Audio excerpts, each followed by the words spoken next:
फडणवीसांनी जो एक मकडी का जाल म्हणतात त्याला ते जे जाळं विणलेलं आहे त्या जाळ्यामध्ये असे काही शिंदे अडकलेले आहेत की शिंदेंना बिचाऱ्यांना काही अजितदादा सुधरू देत नाहीये। जेव्हा मनसे प्रमुख हे ताज एंड्समध्ये फडणवीसांना भेटतात तेव्हा मनसे प्रमुख हे फार चांगले भाजपाला वाटत असतात।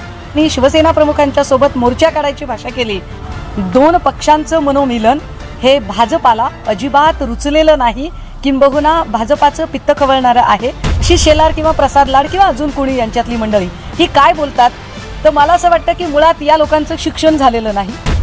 महाराष्ट्रातल्या मराठी माणसाचं हित समोर ठेवून सातत्याने शिवसेनेने एक भूमिका घेतलेली आहे। गेल्या काही महिन्यांपासून बरेच जण आम्हाला असं विचारत होते की तुमची सकारात्मक पावलं काय, आणि आम्ही प्रत्येक वेळेला सांगितलेलं होतं की महाराष्ट्र आणि मराठी माणसाचं हित आमच्यासाठी केंद्रबिंदू असेल। मराठी माणूस आणि महाराष्ट्र यांची एकजूट दाखवण्याची ही वेळ आहे, आणि म्हणून मराठीच्या प्रश्नावर लढणारे जर दोन पक्ष दोन नेते एकत्रित येत असतील तर ती सुद्धा एकजूट या अर्थाने या निमित्ताने महाराष्ट्राला बघायला मिळेल। आणि त्यामुळे मराठीच्या संबंधाने जो मोर्चा निघणार आहे तो मोर्चा दोनही पक्ष एकत्रितपणे काढणार आहेत। हा मोर्चा एकत्रित करत असताना मी सकाळपासूनची काही विधानं बघत होते ज्यामध्ये भाजपाच्या सगळ्या प्रवक्त्यांना अगदी म्हणजे त्याला पूर येणे म्हणतात अशा पद्धतीने त्यांची विधानं चालू आहेत। मात्र आम्ही संयमी नेतृत्वाचे शिलेदार आहोत असं आम्ही कायम म्हणतो। त्यामुळे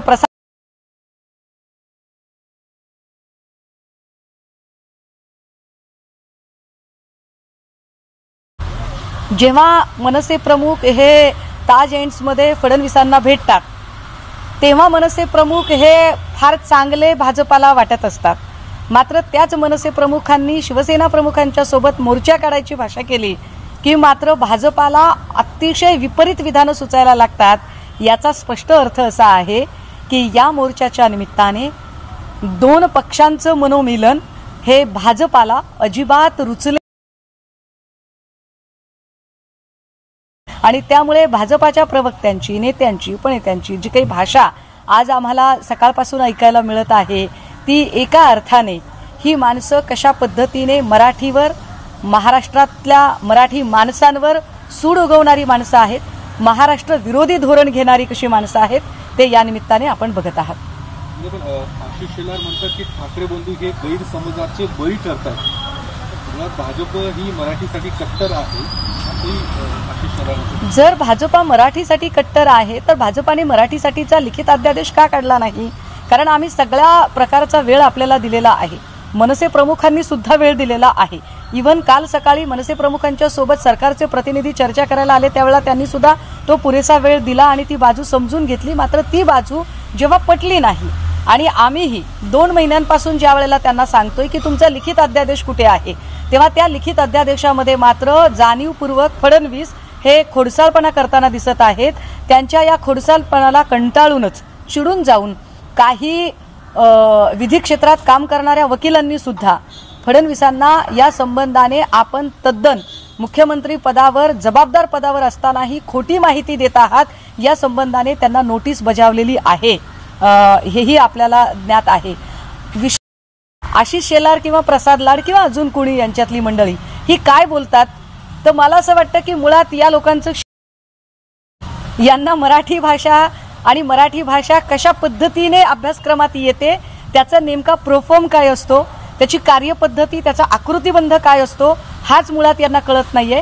कारण कालही मी सुधीर भाऊंचं म्हणणं एके ठिकाणी ऐकलेलं होतं आणि सुधीर भाऊ असं सांगत होते की नाही आपल्याकडे 3 भाषा आहेतच ना हो, असं नाही।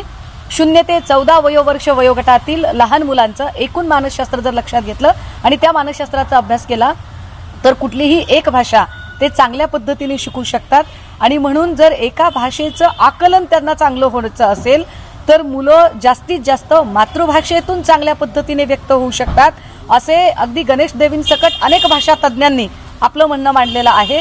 त्यामुळे भाषा तज्ज्ञांनी मांडलेलं म्हणणं, बालमानसशास्त्रज्ञांनी मांडलेलं म्हणणं या सगळ्यांचा विचार करता मुळात महाराष्ट्रात जर आपण मातृभाषेतून शिक्षण देत असू तर पुन्हा हिंदीची सक्ती का लादली जाते हा साधा प्रश्न आहे। सुधीर भाऊ मुनगंटीवार किंवा भाजपचे नेते याला एका वेगळ्या अँगलने किंवा त्याला काय म्हणता येईल की मुळात विषयाचं आकलनच नसल्यामुळे ते ते ज्या पद्धतीने मांडणी करत आहेत या मांडणीला काही फारसा अर्थ उरत नाही. खरं तर काही दिवसापूर्वी दोन्ही पक्ष एकत्र येणार यावर चर्चा होती आणि आता मोर्चाच्या माध्यमातून ते एकत्र येतात. भविष्यात तरी दोन्ही एकत्र येण्याची सगळी जी सूचक आहे. मला वाटतंय भाजपाचं आजचं पित्त खवळलेलं त्याचं कारणच ते आहे. भाजपाच्या लोकांचा जो असा तिळपापड होत आहे त्याच्या मुळाशी असणारी मूळ कारणच ही आहेत की ज्या पद्धतीने आज ते सगळेजण विवेक हरवून व्यक्त होत आहेत. आम्ही वारंवार असं म्हटलं की पक्षीय राजकारणाच्या पलीकडे जाऊन आम्ही महाराष्ट्र आणि मराठी माणसाच्या हिताचा विचार करणारी माणसं आहोत. त्यामुळे हा मोर्चा सुद्धा एकत्रित येत असताना जर विषय एकच असेल, एकाच मुद्द्यावर लढाई चालू असेल, एकाच यंत्रणेशी लढा असेल आणि साध्य काय करायचं ते साध्य सुद्धा एकच असेल तर वेगळे मोर्चे काढण्याची गरज नाही. पण ही मनोमिलनाची निश्चितपणे हा एक पहिला टप्पा असू शकतो. याला आपण सकारात्मकतेने आणि साकल्याने सुद्धा घेऊ शकतो. शेलार असंही म्हणतात की संजय राऊतांचे जे आका आहेत काँग्रेस त्यांनीच ही भाषेची त्रिसूत्री आणली असं शेलार म्हणतायत. मला वाटतं की आशिष कुरेशींना आका वगैरे शब्द जास्त आवडतात. ते स्वतः सांगतात की मैं कुरेशी हूं वगैरे. त्यामुळे शेलार काय बोलतायत याकडे काही मला काही फार लक्ष द्यायला वेळ नाही आहे. मुळात आमचे आका हे किंवा आमचे ज्याला आम्ही सरसेनापती असा शब्द वापरतो, आमचे सरसेनापती हे वंदनीय बाळासाहेब आहेत. आणि बाळासाहेबांनी सांगितलेला विषय मला असं वाटतं की मोर्चाच्या निमित्ताने का होईना दोन नेते एकत्रित येणे म्हणजे वंदनीय बाळासाहेबांच्या स्वप्नातला पहिला अध्याय मूर्त स्वरूप घेत आहे असं सुद्धा म्हणायला हरकत नाही. नांदे म्हणायचे का दोन्ही ठाकरे बंधू एकत्र येण्याचं जरी मोर्चाचं असलं तरी मनोमिलन होईल का असं वाटतं तुम्हाला? मला असं वाटतं की ज्या पद्धतीने काल दोन वेगवेगळ्या प्रेस कॉन्फरन्स झालेल्या होत्या. एक प्रेस कॉन्फरन्स मातोश्रीवर चालू असताना साधारणतः 10 ते 15 मिनिटं उशिरा दुसरी प्रेस कॉन्फरन्स ही मनसे प्रमुखांची चालू होती. दोघांनी दोन वेगवेगळ्या तारखा जाहीर केलेल्या होत्या. पण जशाही दोन तारखा आहेत म्हटल्यावर मनसे प्रमुखांनी नेते संजय राऊत साहेबांना जो फोन केला आणि संजय राऊत साहेबांनी तितक्याच सकारात्मकतेने पुन्हा एकदा पक्षप्रमुख शिवसेना प्रमुखांशी त्या संबंधाने चर्चा केली आणि कुठलेही आडेवेडे न घेता म्हणजे मनसे प्रमुखांनी जितके आडेवेडे न घेता पहिला फोन राऊत साहेबांना केला तितक्याच सहृदयतेने आणि सकारात्मकतेने साकल्याने विचार करत त्याला शिवसेना पक्षप्रमुखांशी चर्चा करून प्रतिसाद देणं मला वाटतं ह्या दोघांचीही ती मानसिक तयारी निश्चितपणे दर्शवत आहे. आणि ती जर मानसिक तयारी जर मराठी माणसांच्यासाठी असेल आणि इथलं एकूण महाराष्ट्रद्रोह्यांचं आक्रमण परतवून लावण्यासाठी मागेही म्हटले होते, पक्षप्रमुखांनी सांगितलं होतं आपल्या सगळ्या माध्यमकर्मींना की आम्ही आता इथून पुढे तुम्हाला थेट बातमीच देऊ. आणि मला वाटतं की ट्विटच्या माध्यमातून पहिली बातमी राऊत साहेबांनी दिलेली आहे. ती बातमी देण्यासाठीची सकारात्मकता आम्ही दाखवलेली आहे. राहिला प्रश्न आता फडणवीस कसे रिॲक्ट करतात, कारण ज्या फडणवीसांना ताज एंड्सना मनसे प्रमुखांची भेट घेण्यात फार काय म्हणता येईल त्याला उत्साह वाटत होता ते आज मात्र निश्चितपणे अस्वस्थ असतील. त्यांच्या मनातली अस्वस्थता लपून राहणारी नसेल. ज्या पद्धतीने ताज एंड्सला फडणवीसांनी भेटण्याचा प्रयत्न केला, खरंच जर त्यांना भेटायचं असतं चर्चा करायची असती तर त्यांनी जाणीवपूर्वक ती माध्यमांना कळेल अशा पद्धतीने ती एका सार्वजनिक ठिकाणी भेट नसती घेतली. परंतु ती भेट घेणे हा मुळातच फडणवीसांचा एक राजकीय अजेंडा होता. ज्या राजकीय अजेंड्यावर त्याच वेळेला नेते संजय राऊत साहेबांनीही विधान केलेलं होतं. आणि मला वाटतं आज त्या मोर्चाच्या निमित्ताने बऱ्याच गोष्टी आपल्यासमोर स्पष्ट आहेत. यामध्ये मध्यस्थी संजय राऊत यांची खूप झाली का असं म्हणते, कारण शरद पवारांनी तर सांगितलं की संजय राऊत यांनी मध्यस्थी सगळं करण्यासाठी तर सांगितलं. महाविकास आघाडीचे शिल्पकार सुद्धा संजय राऊत साहेबच होते हे सगळेजण मान्य करतात. त्याही वेळेला पवार साहेब असतील किंवा इकडे उद्धव साहेब असतील किंवा राहुलजी असतील या सगळ्यांशी बोलणं, या सगळ्यांशी वारंवार कोऑर्डिनेशन करणं, समन्वय साधणं हे सगळं काम हे त्याआधीही राऊत साहेबांनी केलेलं होतं.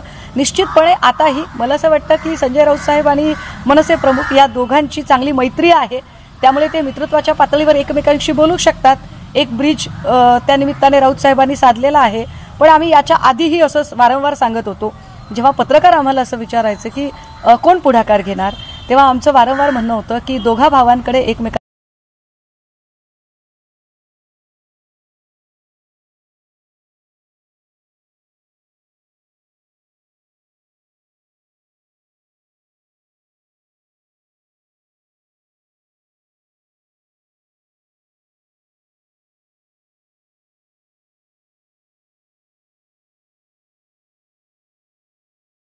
पण ते बिचारे स्वतःच गांगरून गेलेले आहेत.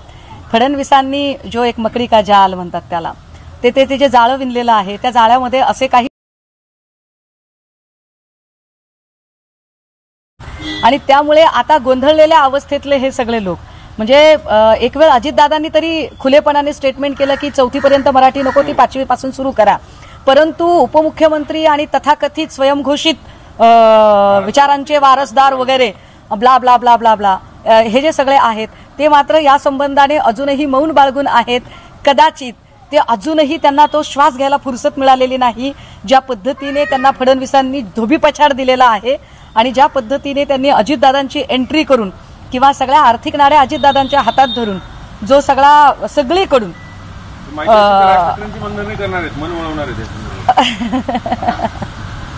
त्यांनी काय करावं हा त्यांचा लुकआउट आहे. मी त्यावर बोलू शकत नाही. पण एक निश्चित आहे की हा प्रश्न पक्षीय राजकारणाच्या पलीकडे जाऊन बघितला जावा आणि मला असं वाटतं की या मोर्चामध्ये फक्त राजकीय लोकांनीच नाही तर ज्यांना ज्यांना मराठीबद्दल प्रेम वाटतं किंवा जे मराठी इंडस्ट्रीमध्ये काम करणारे सगळ्या प्रकारचे मराठी सिनेसृष्टीतले अभिनेते, नेते किंवा मराठी लेखक, चित्रकार, मराठी कलाकार या सगळ्याच लोकांनी आणि मराठीवर काम करणाऱ्या सगळ्या मंडळींनी या मोर्चामध्ये एकत्रित येणं अपेक्षित आहे.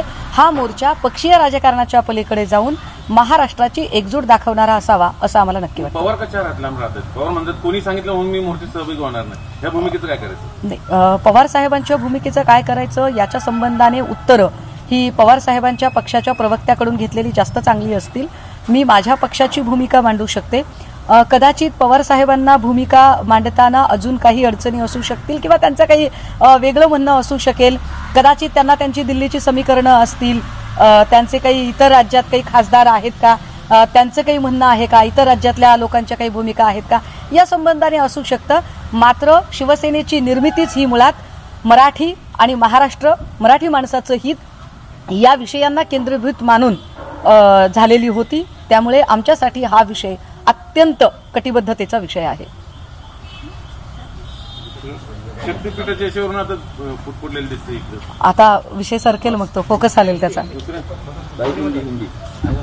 मराठी सत्तेवर हिंदी